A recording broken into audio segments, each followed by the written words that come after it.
भगवत गीता का तीसरा अध्याय कर्म योग। जिंदगी का आधार है कर्म। कर्म के विषय में कृष्ण पिछले श्लोकों में बहुत कुछ बताते हैं। आगे के श्लोकों में देखते हैं क्या नया बता रहे हैं। यज्ञ के निमित्त किए जाने वाले कर्मों से के अतिरिक्त दूसरे कर्मों में लगा हुआ ही यह मनुष्य समुदाय कर्मों में बंधता है। एक होता है कर्म, एक होता है कर्म बंधन। ठीक है, कर्म हम करते हैं, कई बार कर्म करना बंधन भी हो जाता है। कर्म बंधन क्या है कि जब हम नहीं चाहते तब भी हमें कर्म करना पड़े कि हम बंध गए। जैसे आपने शादी कर ली तो अब पत्नी का ख्याल रखना आपके ऊपर जिम्मेवारी आ गई, वो बंध गए, आप उससे भाग नहीं सकते ना। जब आपने आप जैसे मजदूर कर लिया हमने, तो वो बंध गया ना कि उससे जो कर्म करवाएंगे वो उसको कर्म करना होगा। वो कर्म बंधन है। इसी तरह से हम बंध जाते हैं अपने लालच से, अपने डर से, चिंता के कारण कर्मों से बंध जाते हैं।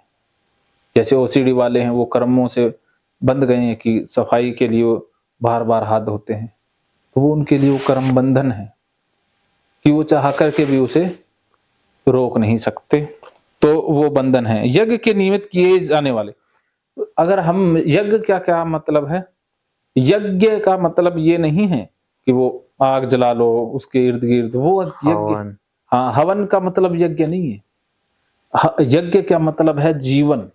अच्छा, जीवन चलाने के लिए, जीवन निर्वाह के लिए हमारा जीवन एक यज्ञ है। इसमें आहुति डालनी है अनाज की, इसमें भी तो अग्नि है ना। यहाँ जो रोटी के लिए हम कर्म करते हैं वो यज्ञ वाला कर्म है कि रोटी तो चाहिए ना, इसके अंदर डालनी है, इसके अंदर पानी भी चाहिए, तो पानी के लिए हम जो जो कर्म करते हैं, रोटी कपड़ा भी चाहिए, मकान भी चाहिए, तो उसके लिए जो कर्म कर रहे हैं वो यज्ञ के निमित्त कर्म है। क्या इसके अतिरिक्त कर्म बंधन है कि जो बेसिक जरूरतों के अलावा हम कर्म कर रहे हैं वो हमारे कर्म बंधन है। इसलिए अर्जुन, तू आसक्ति से रहित होकर उस यज्ञ के निमित्त भली भांति कर्तव्य कर्म कर। कि हमारा कर्तव्य ही कर्म है कि जो ड्यूटीज हमें सौंप दी गई है कुदरत के द्वारा, ना कि सोसाइटी के द्वारा, ना कि धर्म के द्वारा, वो नहीं, जो कुदरत के द्वारा, यूनिवर्स के द्वारा हमें जो ड्यूटीज दी गई हैं वही हमारे लिए कर्तव्य कर्म है। उनको तो हमें करना ही है। जैसे लता को ड्यूटी दी गई है गाने की, तो वो कर्तव्य कर्म तब है जब वो गाएगी। सचिन को ड्यूटी दे दी है कुदरत ने क्रिकेट खेलने की, तो वो कर्म करेंगे तभी खुश रहेंगे ना। अब सचिन क्रिकेट को छोड़कर गाने लग जाएं तो कर्म नहीं। हाँ, वो कर्म बंधन नहीं, वो कर्म बंधन हो जाएगा ना। वो फिर उसके लिए बहुत दिक्कत वाला कर्म हो जाएगा। भारत के अंदर लाखों लोग, करोड़ों लोग कर्म बंधन से पीड़ित हैं कि वो कर्म करना ही नहीं चाहते, लेकिन फिर भी वो कर रहे हैं। बहुत से डॉक्टर ऐसे मिलेंगे जो डॉक्टर बनना ही नहीं चाहते थे, लेकिन बन गए क्योंकि पैसा चाहिए था, लालच था ना, लालच ले आया। तो डॉक्टर की कमाई ज्यादा होती है, डॉक्टर बहुत पैसे कमाता है कि उनका सर्विस पर ध्यान नहीं है कि अरे मैं डॉक्टर बन रहा हूं, मैं स्वास्थ्य दूंगा, मैं लोगों को ठीक करूंगा। वो चीज उनको नहीं खींच के लाई, उनको पैसा खींच के लाया, तो वो फंस गए। मैं कोटा में तैयारी कर रहा था तो एक लड़का था, इंजीनियरिंग कर चुका था। अच्छा, उसके बाद मेडिकल की प्रिपरेशन कर रहा था, उसकी बीटेक की डिग्री कंप्लीट हो चुकी। अच्छा, हाँ देखो, तो उसने वो उधर क्यों लगाए इतने साल? ये तो मुझे भी नहीं पता। उसकी फैमिली डॉक्टर, सारे डॉक्टर्स थे। हाँ, तो अब देखो वो डॉक्टर, वो फैमिली, यही होता है फैमिली का प्रेशर कि हमारी फैमिली में डॉक्टर है तो तुझे डॉक्टर ही बनना है। एक बार ऐसा हुआ कि मैंने एक लड़के की काउंसलिंग की, वो भी आप ही की तरह थी। उसने नीट के एग्जाम में टॉप पे पास किया, सरकारी एडमिशन हो गया, घर वाले चाहते, डॉक्टर थे उसकी मम्मी पापा नाना नानी सारे चाहते कि ये डॉक्टर बन जाए। उसको ओसीडी हो गई। तो मैंने कहा भाई मैं डॉक्टर बनाने की गारंटी नहीं लेता, मैं ये ओसीडी का इलाज कर सकता हूँ, पढ़ाई करना है नहीं करना वो इसकी जिम्मेवारी है। तो मैंने जब उससे पूछा तो कहती मैं तो आईएएस बनना चाहती हूँ, तो मैं तो सर्विस में जाना चाहती हूँ ना। तो मैंने कहा ये क्यों कर रही हूँ? कहती मैं इसलिए कर रही हूँ, घर वालों की खुशी है। मैंने कहा अरे घर वालों की खुशी के लिए अपना जीवन थोड़ी ना लगाना। मैंने कहा ये करने से तुझे अच्छा नहीं लगेगा, कर्म बंधन है। वो कहती ना 5 साल की तो बात है, एमबीबीएस कर दूंगी। वो क्यों किसी की सीट खराब कर रही हो, किसी और को करने दो। वो भी घर वालों के प्रेशर में थी, तो उसने ज्वाइन तो कर लिया, लेकिन बाद में उसे स्किप करना पड़ा। फिर वो चली गई, फिर अपने लक्ष्य पर चली गई। देखो हम यहाँ इस दुनिया में आए हैं ना, तो हम उस कर्म को करने के लिए आए हैं जो हमारे अंदर से आता है। हर इंसान के अंदर से एक कर्म आता है। सब इंसानों के अंदर से कुदरत आवाज देती है कि तुझे यही करना है। मेरे साथ भी यही हुआ कि मैं कंप्यूटर में एमएससी और ये बहुत बड़ी डिग्री होती है वो ले ली थी, और मैं टीचर लग गया कंप्यूटर का।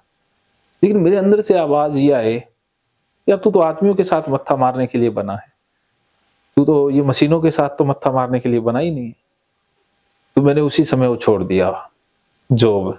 बहुत विरोध हुआ, लेकिन मुझे अंदर से ये था कि जिंदगी एक बार मिली है, उसको जीना है, मर के नहीं जीना, घुट के नहीं मिल जीना।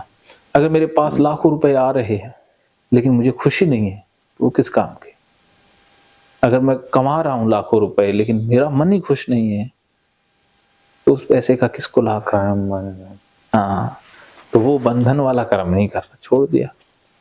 तो देखो जब हम अपने मन पसंद के काम को करते हैं ना, क्योंकि उसमें फल नहीं होता, कर्म पर ज्यादा फोकस होता है, तो हम ज्यादा अचीवमेंट हासिल करते हैं, क्योंकि उसमें दिन रात समय की कोई सीमा ही नहीं होती। अगर धक्के से कर्म करते हैं ना, वो ज्यादा दिन नहीं चलता, थोड़े दिनों में बंदा बोर हो जाता है, उदास हो जाता है ना, ऐसा होता है ना। तो कर्मों के बंधन में नहीं फंसना है, यज्ञ के निमित्त अर्थात जीवन निर्वाह के लिए या जो कुदरत ने हमें ड्यूटीज दी है उन कर्मों को करना है। कुदरत ने क्या ड्यूटी दी है वो हर इंसान के अंदर से आवाज आती है, या कुछ कर्म उसको करके अच्छा लगता है। जैसे माइकल जैक्सन को ड्यूटी दी डांस की, तो डांस उसके अंदर से कुदरत ने भेजा ना। सिंगर भी थे। हाँ, सिंगर या डांसर जो भी है। और एक थे माइकल एंजेलो थे, एक पिकासो थे, तो उनके अंदर पेंटिंग भेजी। पिकासो। हाँ, और अलग अलग लोगों के अंदर अलग अलग चीजें भेजता है ना। अब किसी के अंदर बिजनेस भेजता है, तो वो पढ़ाई लिखाई छोड़ के बिजनेस के लिए पैदा हुए हैं तो बिजनेस ही करेंगे। किसी के अंदर समाज सेवा भेजता है, सबके अंदर कुदरत, हाँ, तो वो उसी में ही आनंदित रहेंगे ना। तो पैसे का कोई क्राइटेरिया नहीं है कि आप पैसा कम कमाते हो ज्यादा कमाते हो। क्राइटेरिया ये है कि आप खुश कितने हो। 1 करोड़ कमाने वाला भी दुखी है तो वो गरीब ही समझो। एक 500 रुपए रोज के कमाने वाला खुश है तो उसे अमीर समझो। क्या समझे? कर्म बंधन में नहीं फंसना। हाँ, तो प्रजापति ब्रह्मा ने कल्प के आदि में यज्ञ सहित प्रजाओं को रचकर उनसे कहा कि तुम लोग इस यज्ञ के द्वारा वृद्धि को प्राप्त हो, और ये यज्ञ तुम लोगों को इच्छित भोग प्रदान करने वाला हो। कि अर्थात ये कर्म के द्वारा तुम लोग इस यज्ञ के द्वारा वृद्धि, मतलब जब आप मनपसंद कर्म करोगे तो इससे मानवता का भी भला होगा, सबका फायदा होगा। आज आइंस्टीन ने आविष्कार किए, एडिसन ने आविष्कार किए, तो पूरी दुनिया रोशन हुई ना। अगर वो अपना कर्म नहीं करते, वो भी कोई डॉक्टर कोई टीचर बन जाते तो दुनिया अंधेरे में होती ना। तो अगर हम यज्ञ के निमित्त कर्म करेंगे, अर्थात जो स्वभावतः मन के सत्य से कर्म आया है, अंदर से कर्म आया है, उससे सबको फायदा होगा, सबकी वृद्धि होगी, मानवता का उद्धार होगा, नए नए आइडियाज आएंगे, क्योंकि उसमें क्रिएटिविटी आ जाती है। जैसे आप में रुचि है ना, उसमें नए नए आइडियाज, क्रिएटिविटी जन्म ले जाती है, फिर आप नयापन आ जाता है। वरना कर्म बंधन में क्या है कि वही घिसा पिटा कर्म, रोज रोज वही घिसा पिटा कर्म, एक ही कर्म को बार बार कर रहे हो, बोर हो रहे हैं। तो बोरिंग जिंदगी है कर्म बंधन में। कुछ नहीं, अपन नहीं, निखार नहीं, चेहरा भी उदास। जो कर्म बंधन से उनका चेहरा ऐसा मिलेगा, चिड़चिड़ा सा, गुस्सेल से, मरने की कगार पर। वो रिटायरमेंट से पहले ही रिटायर हो जाते हैं। तुम लोग इस यज्ञ के द्वारा देवताओं को उन्नत करो और वे देवता तुम लोगों को उन्नत करेंगे। देवता का मतलब कोई गॉड से नहीं है। देवता वो जो वैज्ञानिक जो अपना कर्म कर रहे हैं, वो हर इंसान देवता है जो मानवता के लिए कर्म कर रहा है, जिससे लोग फायदा ले रहे हैं। जो लोगों को लाभ पहुंचा रहा है वो देवता है। तो अब क्या कि हम उन लोगों को खुश करें जो लोग मानवता के हित में कर्म कर रहे हैं। तो हमारा दायित्व बनता भी उन लोगों को खुशी दें, उन जितना भी हो सकता है उतना उनकी हेल्प करें। तो इससे क्या है कि उनका उत्साह और बढ़ेगा और वो और बढ़िया कर्म करेंगे, तो इससे सबका फायदा होगा। उन्नत करे, इस प्रकार निस्वार्थ भाव से एक दूसरे को उन्नत करते हुए तुम लोग परम कल्याण को प्राप्त हो जाओगे। अर्थात एक दूसरे का फायदा करते करते, विन विन सिचुएशन, कि तुम दूसरों का फायदा करोगे, दूसरे तुम्हारा फायदा करेंगे। भारत के अंदर चलती है लूज लूज सिचुएशन। इसमें कृष्ण कह रहे हैं विन विन, कि जीत जीत की सोचें, कि तुम दूसरों की जीत सोचोगे तो दूसरे तुम्हारी जीत सोचें। तुम दूसरों को आगे बढ़ाओगे तो दूसरे तुम्हें आगे बढ़ाएंगे। ऐसा है ना, तुम दूसरों की हेल्प करोगे तो दूसरे तुम्हारी हेल्प करेंगे। लेकिन हमारे समाज में, भारतीय समाज में ये होता है कि ना तो आगे बढ़ेंगे ना बढ़ने देंगे, ना खुद कामयाब होंगे ना दूसरे को होने देंगे। ऐसा होता है। ऐसा देखो, मैं एक उदाहरण से बताता हूं कि एक बार एक कॉकरोच कंपटीशन था। Cockroach competition? हाँ, तो बाकी देशों के लोग पिंजरे में कॉकरोच लेकर आए। तो कंपटीशन ऐसा हो जाता है कई बार अजीबोगरीब से। तो बाकी देशों वालों ने क्या किया, कॉकरोच लेके आए, ढक्कन खोला, सारे कॉकरोच बाहर। सभी देशों के पिंजरे का जैसे ही ढक्कन खुला, कॉकरोच बाहर। बारी भारत वालों की आई। तो अब भारत वाले लेके आए तो डिब्बे के वो ढक्कन था ही नहीं, पिंजरे के ढक्कन था ही नहीं। कौन? जो भारत का रिप्रेजेंटेटिव, हाँ, इंडिया का। तब उसमें ढक्कन ही नहीं है। तो वो सारे जज बड़े हैरान हुए, यार इंडिया वालों को तो ढक्कन ही नहीं है, कॉकरोच फिर भी अंदर है सारे। तो उसने ऐसे ऐसे झाड़ भी दिया पिंजरा, एक भी कॉकरोच बाहर नहीं गया। तो सारे लोग हैरान हुए, क्या बात है, गजब का डिसिप्लिन, ये वो तो तारीफें मान करने लगे। तब वह बंदा जो पिंजरा पकड़े वो कहता, तारीफें मत करो, ऐसा कुछ भी नहीं है, कोई डिसिप्लिन वगैरह कुछ भी नहीं है। वहां पर ये देखो कि पिंजरे के अंदर जो कॉकरोच है, उन्होंने एक दूसरे की टांगे इतनी कस के पकड़े हुए हैं कि ना बाहर जाएंगे ना जाने देंगे, चाहे कुछ हो जाए, ना बाहर जाएंगे ना जाने देंगे। तो ये है भारत की। भारतीय लोग क्या करते हैं, ना आगे बढ़ेंगे ना बढ़ने देंगे। तो ज्यादा इस मानसिकता का जो बंदा है ना, वो नुकसान उठाता है। तो इसलिए आप फायदा करो, किसी न किसी, आपने आज किसी एक का फायदा किया ना, वो लौट के 10 गुना होके आएगा, सत्य में आएगा। आज आपने निस्वार्थ भाव से, या आपने फल के लिए नहीं, ऐसा नहीं है कि मैं इसका फायदा कर रहा हूं कल को ये मेरा करेगा। ज्यादातर तो ऐसा ही होता है कि आज मैं हेल्प कर रहा हूं ना, कल को मेरी दुगनी हेल्प करियो, और नहीं करें तो बड़ा बेगर्द आदमी है, एहसान फरामोश है, ये है वो है। वो हेल्प नहीं थी, वो लालच था, व्यापार था, लेन देन था। तो लेन देन नहीं करना, किसी को पैसे दे दिए, बस गए, जाने देते हैं। देगा तो ठीक, ना देगा तो ही ठीक। तो इस भाव से कर्म करेंगे तो फायदा होगा। क्या समझाया? कर्म में रुचि होनी चाहिए। अच्छा लग रहा है? बातें अच्छी लग रही हैं या फिर ऊपर से जा रही हैं? नहीं, बातें तो अच्छी लग रही हैं। Very good. यज्ञ के द्वारा बढ़ाए हुए देवता तुम लोगों को बिना मांगे ही इच्छित भोग निश्चित ही देंगे। इस प्रकार उन देवताओं द्वारा दिए हुए भोगों को पुरुष उनको बिना दिए स्वयं भोगता है, वह चोर होता है।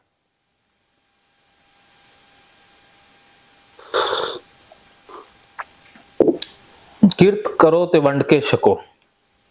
कुदरत ने जो दिया है उसको सबके साथ बांटो। दुख बांटोगे तो दुख कम होगा। सुख बांटोगे तो और सुख होगा। हाँ, खुशियां बांटोगे तो खुशियां बढ़ेगी। आप बांटो बस। हम बांटने के लिए पैदा हुए हैं ना। कब्जा ना करें कि मेरा नहीं है, सबका है। जो चीज आपके पास है वो उसको पब्लिक कर दो। आप देखो, आपके पास मेडिकल की जानकारी है तो उससे जितने लोगों का फायदा हो सकता है करो। अपना फायदा साथ जोड़ करके, दोनों ही बातें सत्य है। चाहे अपना फायदा कर लो फिर फायदा कर दो, या दूसरों का फायदा करोगे आपका फायदा हो जाएगा। दोनों ही बातें काम करती हैं। तो आप चाहे अपनी सर्विस की एक कीमत रख लो, लेकिन निस्वार्थ भाव से करो। जैसे हम दोनों बातचीत तो कर ही रहे हैं, आपने पैसे दिए बातचीत के। अब आपके मन में ये था कि मेरी और आपकी बातचीत है वो सबके बीच जाए तो सबको फायदा होगा ना। अब मेरी और आपकी वीडियो कोई भी सुनेगा, फायदा होगा या नहीं होगा? रिलेट करेंगे। हाँ, जिसको जो समझे वो तो करेगा ही ना। तो हम अपनी तरफ से तो बांट ही रहे हैं ना। अब ये कह दें कि ना ना मैं जो बातें कर रहा हूँ वो बांट दूंगा तो लोग मेरे पास आएंगे नहीं, वो तो फिर वीडियो देख के ठीक हो जाएंगे, तो मेरे पास कौन आएगा? बाकी थेरेपिस्ट काउंसलरों की मंशा होती है ना कि जो जिस टेक्निक से वो इलाज करते हैं वो किसी और को नहीं पता चल, बताते नहीं है या वो रिकॉर्ड नहीं करते। सिम्टम तो बता देंगे, यूट्यूब के ऊपर सिम्टम बता देंगे, सब कुछ बता देंगे, लेकिन ठीक होने का तरीका तो नहीं बताते ना, या बताएंगे? नहीं बता। लेकिन मैंने ये सोचा था बांटने से बढ़ता है, तो मैं जो जो चीजों के पैसे लेता हूं वो सारी चीजें फ्री में यूट्यूब पर अवेलेबल हैं। सब कुछ यूट्यूब पे डाल देता हूं। मेरे को भी लोगों ने कहा यार तू ऐसे डाल देगा तो तेरे पास कौन आएगा? मैंने कहा जिसको मेरे पास आना है ना वो तो आएगा ही, उसको तो आना ही आना है। और जो ठीक हो गया ना तो भी आएगा, लेकिन फायदा होगा तो आशीष देने आएगा ना, दिल से दुआ देने आएगा ना।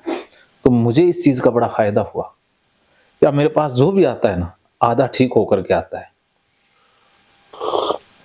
अब ये महिला आई थी, ये कहती सर वीडियो देख के मुझे समझ आ रही है, मेरे को मत्था नहीं मारना पड़ा ना। कहते बस मेरे से होता नहीं है।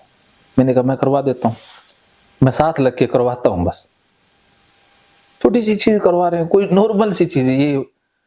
चाहे बंदा 200 रुपए लेके ये चीज करवा दे, इतनी चीज ही करवाता हूं मैं देखने में तो। लेकिन इसके पीछे जो उसके मन में डाटा गया वीडियोस देख के, वो इलाज कर रही है ना। अगर मैं ये वीडियोस ना डालता तो उसको भी फायदा नहीं होता और वो आती भी नहीं। तो इसलिए बांटो, जितना हो उसके बांटते जाओ। बांटने से बहुत बढ़ेगा। फ्री में मत बांटो। से मैं ये नहीं कह रहा भी आप फ्री में बांटो, ले लो अपनी कीमत जो आपको ठीक लगता है, लेकिन बचा के मत रखो। सब तरह के लोग हैं इस दुनिया में, अमीर भी हैं गरीब भी हैं। जो पैसे दे सकता उससे पैसे ले लो, जो पैसे नहीं दे सकता उसकी जितनी हो सके किसी और चीज लेकर के मदद कर दो। कम ले लो उससे, चाहे 10 रुपए ले लो, लेकिन शुल्क जरूर लो, है ना। तो यही मैंने जिंदगी का आधार बनाया और मुझे इस चीज से काफी कुछ मिला। जितना मैं शायद नौकरी से नहीं ले पाता उतना इससे लिया। तो ये हुआ तभी। नौकरी में तो मैं डिप्रेशन में जाता ना, क्योंकि मैं कर्मों में बंध जाता, लेकिन अब बंधन नहीं है ना। काम में बंधन नहीं होना चाहिए। हाँ, तो यज्ञ से बचे हुए अन्न को खाने वाले श्रेष्ठ पुरुष सब पापों से मुक्त हो जाते हैं, और जो पापी लोग अपना शरीर पोषण करने के लिए अन्न पकाते हैं वह पाप को खाते हैं। कृष्ण वही बात कह रहे हैं कि जो अपने लिए कर्म करते हैं ना वो पाप को ही खाते हैं।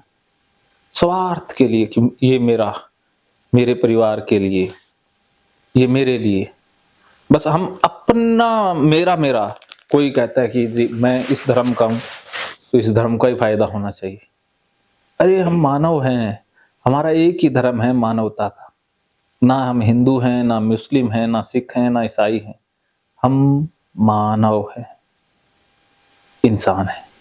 हमें इन मजहबों से ऊपर उठकर देखना होगा कि ये मजहब हमारे लिए नहीं है, हम इन मजहबों के लिए नहीं, ये हमने अपनी सुरक्षा अपने अनुसार बनाए। हम मजहबों से बंध नहीं सकते, हम ना तो हिंदुत्व से बंध सकते, ना किसी अन्य धर्म से बंध सकते। धर्म का भी बंधन होता है ना बहुत बड़ा।